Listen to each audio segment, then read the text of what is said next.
আমরা এখন আছি ঝাড়গ্রামে। আসুন আপনাদের একটা নতুন জায়গার হদিস দিই।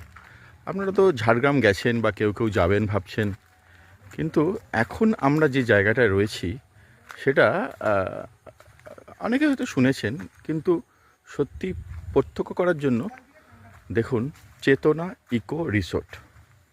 এটা একদমই জঙ্গলের মধ্যে, পিওর জঙ্গল যাকে বলে। এখানে সুন্দর কটেজ সিস্টেম করা আছে। এরকম ঘরগুলো প্রত্যেকটার সাথে দুটো করে ঘর আছে একটা বিল্ডিংয়ের মধ্যে। এরকম লম্বা রাস্তা, পুরোটাই দেখছেন ঘন জঙ্গল, নিচেটা পুরো পরিষ্কার করে রাখা আছে।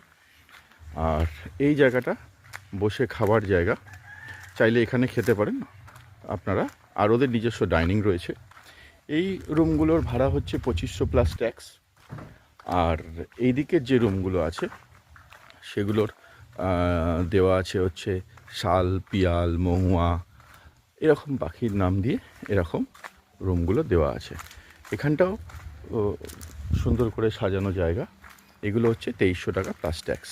তবে আপনারা যদি এসে একটু বার্গেন করতে পারেন তাহলে হয়তো কিছুটা কম হতে পারে। এখানে প্রত্যেকটা জায়গার মধ্যে এখানটায় বসার জায়গা রয়েছে। আর এরকম সাজানো গোছানো পুরো জায়গাটা। এদের রুম দু রকমেরই রুম রয়েছে, কোনো 4 বেড অপশান নেই, ডবল বেডরুম।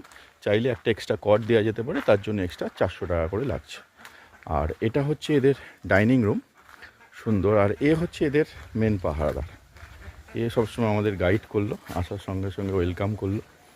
আর সারা জায়গাটায় তুলসী গাছ, পেয়ারা গাছ, কালো তুলসী, এরকম ডাইনিং রুম পুরো গাছে ভর্তি সমস্ত জায়গায়। ড্রাইভারের জন্য আলাদা অ্যাকোমোডেশন আছে 300 টাকা।